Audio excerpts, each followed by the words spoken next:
Ana belum lama mengikuti manhaj salaf, kurang lebih 1 tahun. Di rumah ana masih sendiri, istri dan orang tua belum terlalu mengenal sunnah dan cenderung memusuhi yang namanya salaf. Pertanyaan, bagaimana cara ana mendakwahi dan memberikan pengertian bahwasanya apa yang ana fahami sekarang adalah hak. Yang paling pertama, tunjukkan sunnah pada mereka. Senyum, lebih ramah, lebih dermawan, gitu. Jangan begitu kenal sunnah abus, tahu abus? Mukanya, matanya melotot, kata-katanya tajam, buang muka. Ini penyakit standar ini, ikhwan. Begitu mulai sudah ikut sunnah, sudah nggak isbal celananya, begitu ketemu orang yang paling pertama matanya lihat celananya. Isbal nggak? Begitu isbal ahli nar. Nggak mau ngomong, nggak mau senyum. Dari mana ini akhi? Dari mana? Akhwat kita begitu. Begitu diberi salam oleh tetangganya, ibu, wah jilbab gaul. Jilbabnya yang pertama dilihat, karena belum jilbab syar'i. Malah senyum. Ada tamu datang, assalamualaikum, waalaikumsalam, lebih ramah, salaman, beli orang minuman, makanan. Saya pernah kasih saran, diundang perbuatan bid'ah nih. Ini ada undangan. Banyak ikhwan dan akhwat kita, sampai ada yang ngaku sama saya tuh. Dia tutup pintunya supaya tetangganya pikir dia tidak ada. Tujuannya supaya nggak diundang di acara bid'ah gitu kan. Untuk apa nih? Jadi kalau tetangganya faham seperti apa yang dia mau, memang dianggap dia keluar, datang nggak lagi besok? Datang lagi, tahun depan diundang lagi nggak? Diundang lagi. Kenapa buka? Assalamualaikum, waalaikumsalam, orang datang senyum, langsung senyum. Oh silakan bu, masuk, silakan pak, masuk, duduk, salaman. Setelah duduk, ya, salamannya laki-laki sama laki-laki, perempuan sama perempuan. Setelah duduk, gitu kan, berikan dulu minuman, tanya kabarnya, nggak usah langsung to the point. Tunjukkan sunnah Nabi SAW. Dalam hadis Bukhari, siapa yang mengaku beriman kepada Allah dan hari akhir, dia harus apa? Mengikram tamunya. Tahu ikram itu apa? Ikram itu senyum, ramah, hidangkan makanan, minuman, selalu begitu. Tradisi Nabi SAW kalau datang tamu, itu nggak nanya mau apa langsung, nggak. Dihidangkan dulu makanan, minuman, duduk. Setelah itu adabnya, sudah kenyang dia, sudah makan, sudah minum, baru dia sampaikan. Dan adabnya itu biasanya dibiarkan tamu yang nyampein, bukan ditanya ada apa, enggak. Dia nggak sampein sampai dia pulang, berarti dia cuma mau datang bertamu saja, nggak apa-apa. Jadi datang ramah, ya sudah selesai diberikan makan minum baru dikasih, ini ada undangan ya, acara ini, baik, kita tahu acara bid'ah, baik. Caranya, oh iya terima kasih, jazakallah khair undangannya. Jadi jangan, wah maulid, wah ini itu gitu, bid'ah, nggak bisa ini, haram. Ya akhi, jazakallah khair, jazakillah khair undangannya. Tapi begini ya, saya ikut pengajian, nah ceritain. Kalau ada ustadz saya mengatakan, kayaknya ini belum pernah dicontohin oleh Nabi SAW. Jadi mungkin saya belum bisa hadir gitu kan. Tapi yang saya tahu sunnah Nabi, misal kalau dia ngundang untuk acara maulid yang kita tahu Nabi tidak pernah contohin. Yang saya tahu kan itu tujuannya untuk mengetahui sejarah Nabi ya. Kita kebetulan ada buku sirah Nabi yang lebih, ini saya hadiahin, silakan dibaca.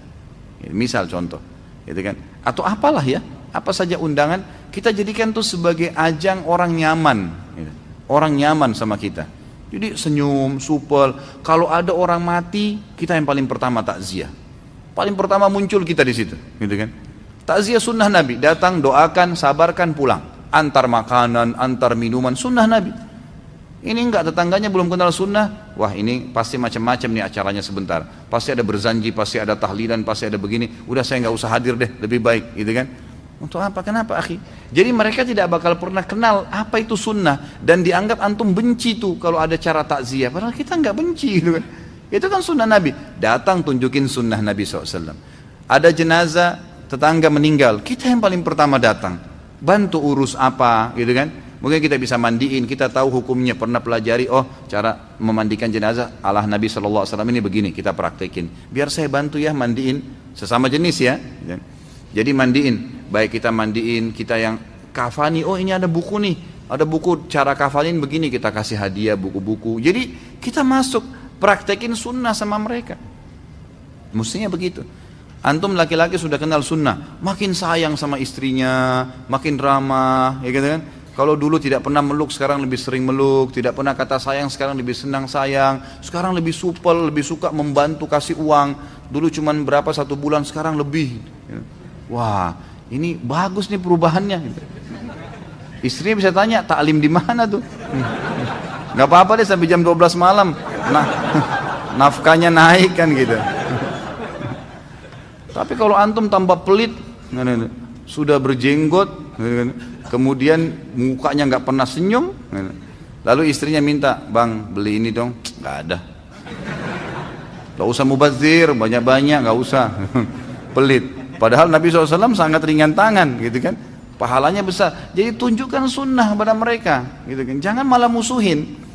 Jadi kita hadir di masyarakat, ada kerja bakti kita yang paling pertama, ngambil cangkul, bersihin got, kita kerja sama mereka, tunjukin.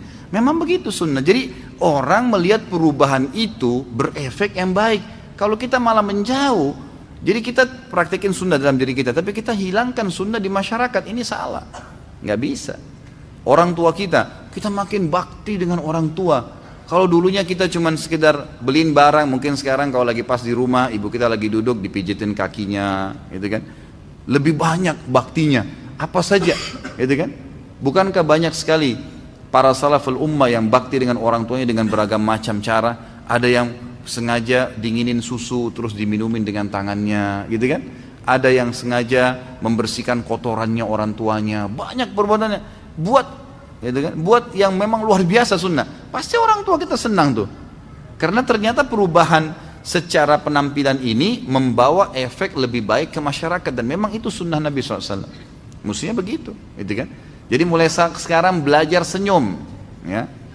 Ini yang sudah ikuti taklim sunnah, senyum dengan wajah kepada wajah saudaramu adalah sedekah. Bersedekah, orang sedekah cuma sedikit, kita lebih banyak sedekahnya, kita lebih banyak, gitu kan.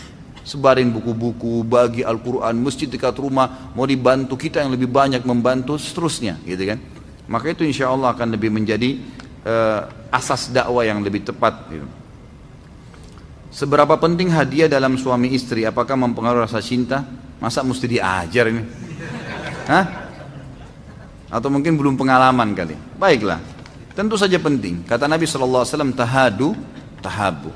Saling memberikan hadiah, maka kalian saling mencintai. Jadi memang bagus, berikan hadiah. Berikan hadiah. Makin sering kita beli hadiah kepada orang tua, kepada pasangan hidup, kepada anak, kepada siapa saja teman-teman, itu bagus. Berikan hadiah. Dan hadiah itu subhanallah, walaupun murah menyenangkan, gitu kan? Punya nilai, karena dia diberi hadiah. Berikan hadiah. Apa saja.